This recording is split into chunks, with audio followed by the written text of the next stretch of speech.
Welcome to the All Out Leadership Podcast, hosted by Pastor Eric Lawson, where each episode is uniquely designed to help you live all out by bringing you practical leadership from a biblical perspective delivered in 10 minutes or less. So whether you're a business leader, serving in ministry, or simply looking to grow in your leadership, this podcast is for you.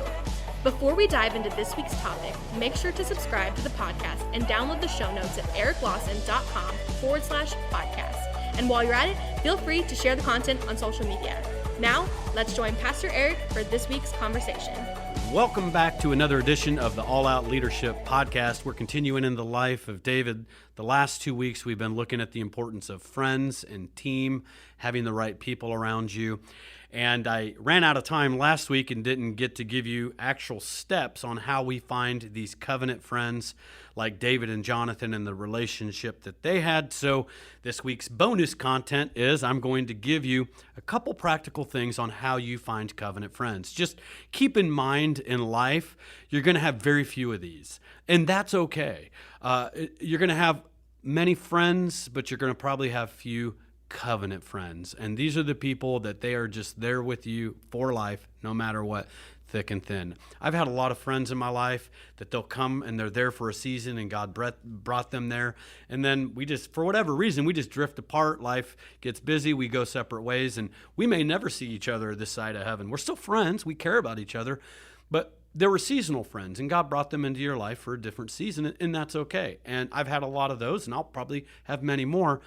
But in my life, I can look and see that there have been some covenant friendships along the way that have helped me go exponentially much farther than I could have ever gone myself. And that's what we see inside of this covenant relationship between a David and Jonathan. So let's talk about how do you get one or two of these covenant friends at some point in your life. Well, how did David and Jonathan become covenant friends? Well, we got to look at what happened right before David and Jonathan made a covenant with one another. David had just killed Goliath.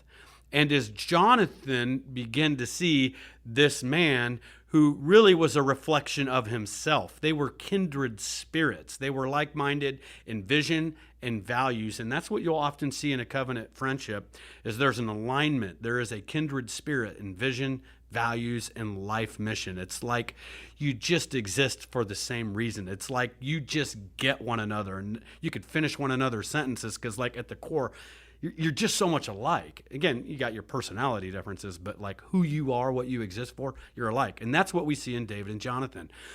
Jonathan was a warrior. There's some great stories about Jonathan and achievements that he did. Before we get into the story of David, if you want to go back, you can study that. But Jonathan was a warrior. He fought against impossible odds. And so he sees David going out there, 17 years old, with that same spirit. He goes, hey, I love this kid. He reminds me of myself.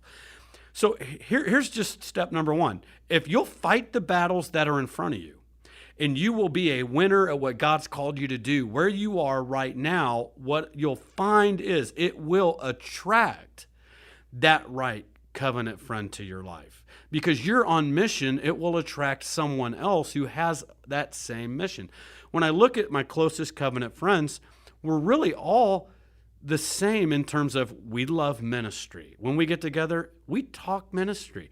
We show each other battle scars. We lift up our shirt and go, hey, I remember I got this stabbed this time, and I got shot this time from this person. I was betrayed here. And we all got war stories, and we can relate to one another. And that's what you'll find often in covenant friendships is you just relate. Man, you've been in war together. We'll see this pattern in people who often actually go to physical combat together. The foxhole relationships are just lifelong friendships, and you'll die for that kindred person. Why? Because you fought by them. You have stories that nobody else can relate to.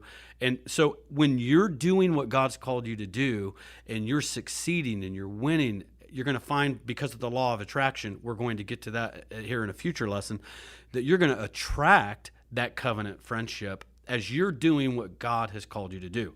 So what David didn't do is put a social media post out. Hey, everybody, I'm really looking for a serious covenant friend. I'm kind of lonely here. Fill out this application. That didn't happen. David was going about what God called him to do, and God brought him this covenant friendship when David was doing what David needed to do. So you just fight the battles and you'll begin to see these people emerge. The second thing is this: if you want a covenant friend, then you better be a covenant friend. So you may not be able to control where that covenant friend is right now that you don't have yet, but you can go ahead and be attractional by being a covenant friend, because some people are working the law of repellent, not the law of attraction. So look, he who wants friends needs to show himself friendly, Proverbs 18:24. So just do a little test on yourself. Are you a good friend? What are you doing with the friendships you have right now?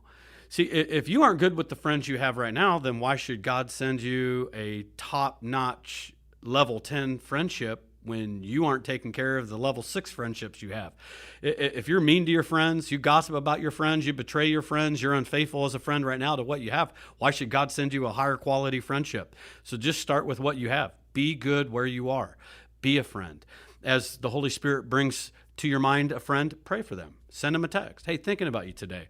Part of being a friend is what we see in Jonathan is he was selfless. David was also selfless in his friendship with Jonathan. So just be selfless. How are you giving of your time, your talent, and your treasure to help invest into the friends you do have right now to help them succeed? If you'll just be a friend to who you have, you'll find that you will attract these other covenant friendships.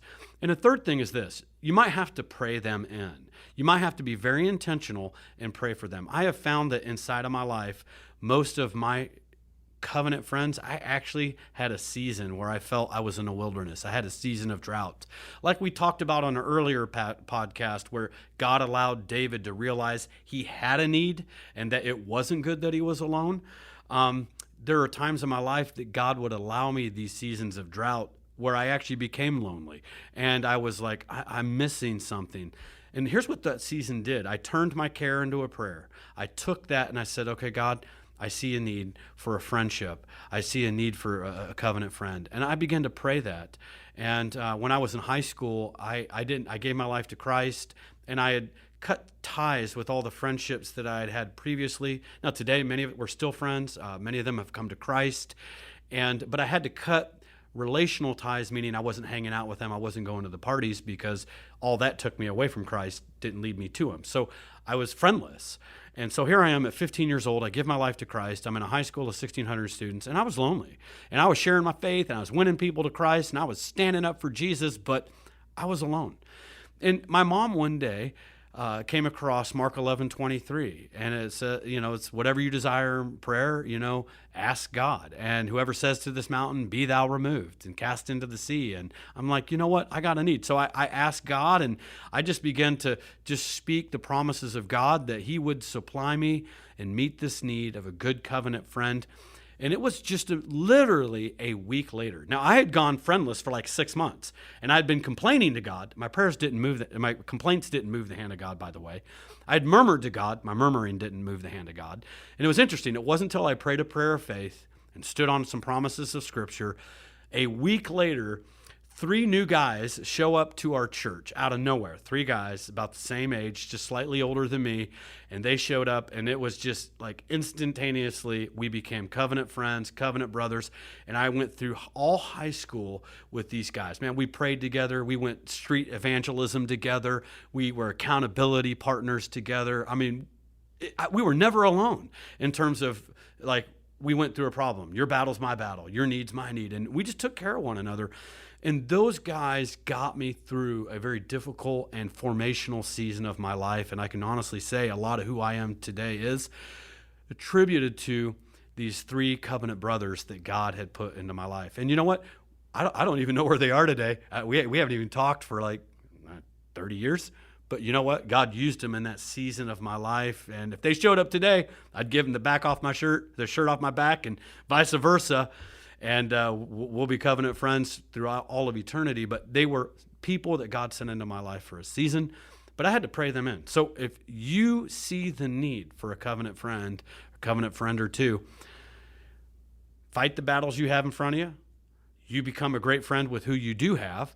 And number 3, you just stand in faith, stand on God's promises, and you begin to pray them in. And watch God show up and meet that need in your life. All right, see you next week. I'm excited about next week's podcast. We're going to be talking about from hero to zero. You don't want to miss it. See you next week. Thank you for joining us on the All Out Leadership Podcast. We hope you gained new biblical insight that challenged you to grow in your leadership. If you've enjoyed this week's episode, we would love your help in getting the content out farther. You can help by subscribing to the podcast at ericlawson.com/podcast and telling others about it. Next week, Pastor Eric will be back with another episode. So until then, we hope you have a great week being an all-out